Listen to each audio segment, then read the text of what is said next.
سوال ہے وہ ہے سیدہ کائنات حضرت فاطمہ الزہرا سلام اللہ علیہا کی شہادت کے حوالے سے یہ سوشل میڈیا پر ایک بہت کرٹیکل ایشو بن چکا ہے کہ سیدہ کائنات حضرت فاطمہ الزہرا سلام اللہ علیہا کا قاتل کون؟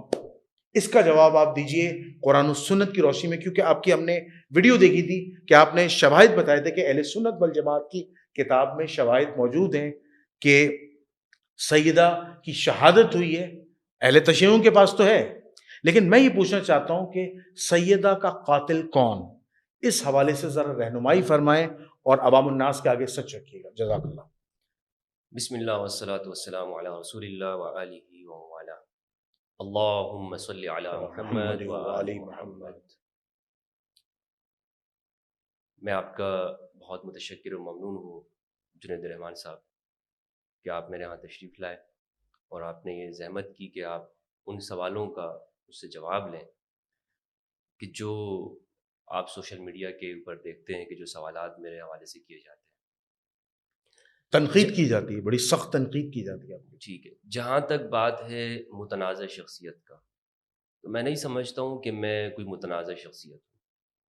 دیکھیں، یہ متنازع شخصیت کا مطلب یہ ہوتا ہے کہ وہ شخص کوئی اس طرح کی گفتگو کرتا ہو کہ جس کی کوئی بنیاد نہ ہو.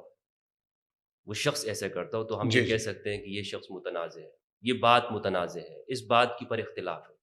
لیکن اگر ایک شخص وہ بات کرتا ہو کہ جو مسلمہ ہے اور جو ہمارے ہی مکتب فکر کے اصولوں کے مطابق ہے تو پھر وہ بات متنازع نہیں ہے.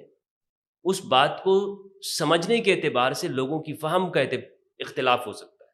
ٹھیک ہے، کوئی کہہ سکتا ہے کہ بھائی ہماری فہم الگ ہے، ہمارا قیاس الگ ہے، ہمارا استدلال الگ ہے، لیکن یہ کوئی نہیں کہہ سکتا کہ یہ بات غلط ہے. ٹھیک ہے. دیکھیں، میں آپ کو مثال دینا چاہتا ہوں بلا کسی تشبیہ کے. جی. سیدنا مسیح علیہ السلام کو ان کی قوم نے الہ مان لیا، ان کے معجزات کو دیکھ کر، ان کی خرق عادات چیزوں کو دیکھ کر.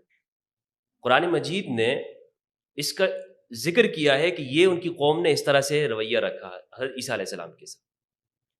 تو کیا اب ہم کہہ سکتے ہیں کہ سیدنا مسیح کی تعلیمات میں اس طرح کی شرکیات ہیں؟ نعوذ باللہ، نہیں، ہرگز نہیں. وہ توحید سے پر تعلیمات ہیں. جی، وہ تو اللہ کی طرف بلانے والے تھے. اللہ کی طرف بلانے والے. جی.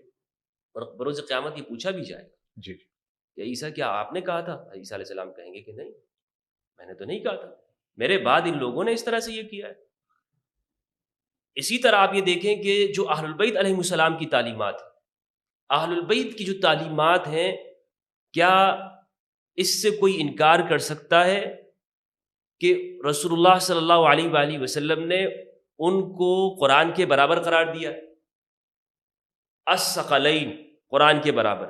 لیکن رسول اللہ کے وہی اہل البیت اس امت کے لیے ایک زمانہ ایسا آیا کہ یہ امت ان کے بارے میں کشمکش میں پڑ گئی، بلکہ اس امت کے اندر ایسے ملعون پیدا ہوئے کہ جنہوں نے ان اہل البیت کو شہید کیا، ان پہ ظلم و ستم کیے. امام حسین علیہ السلام کیا کربلا کے اندر متنازع شخصیت تھے کہ ان کو شہید کیا گیا؟ کیا امام جعفر صادق کی جو شہادت ہوئی علیہ السلام کی، کیا وہ متنازع شخصیت تھے اپنے زمانے میں؟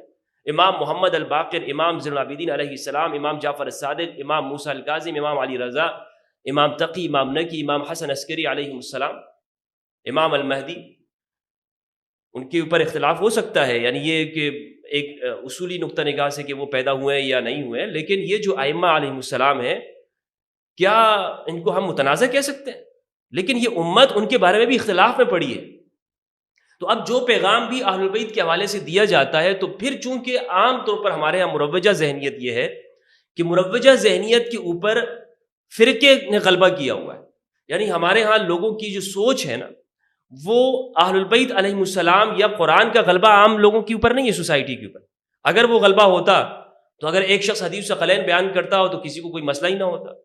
لیکن آج جو کہتے ہیں، ہماری جو پوری تعلیم ہے، جو پوری جو دعوت ہے، وہ کس بنیاد کے اوپر ہے؟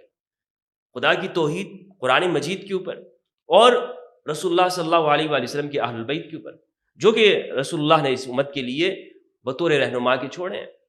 تو یہ جو متنازع شخصیت کے لفظ آپ نے استعمال کیا، میں اس سے پہلے جنید الرحمان بھائی اس سے اختلاف کرنا چاہوں گا کہ لوگوں نے، آپ یوں کہہ سکتے ہیں کہ لوگ اس طرح سے سمجھتے ہیں. جی. لوگ اور میں آپ کو ایک بات اور کہنا چاہتا ہوں کہ یہ خود اہل سنت ایک دوسرے کے لیے متنازع ہیں. یہ اہل سنت کے جتنے بھی فرقے ہیں, ٹھیک ہے, کیا یہ ایک جگہ پہ متفق ہیں؟ نہیں. مطلب اہل سنت کا جو یہ لفظ ہے, ٹائٹل ہے, اس پہ پہلے بھی ہم گفتگو کر چکے ہیں. اس اہل سنت کے کتنے فرقے بنے ہوئے ہیں؟ دیوبندی ہیں, ہزاروں فرقے بنے ہوئے ہیں, اس کو شمار میں نہیں آتے. معتزلہ سے آپ شروع کرتے, خوارج سے آپ شروع کرتے, یہ جتنے بھی آگے. پھر موجودہ زمانے کے آپ دیوبندی بریلوی کو آپ دیکھ لیں, اہل حدیث و سلفیہ کو دیکھ لیں, صوفی اور سنی کی تقسیم موجود ہے.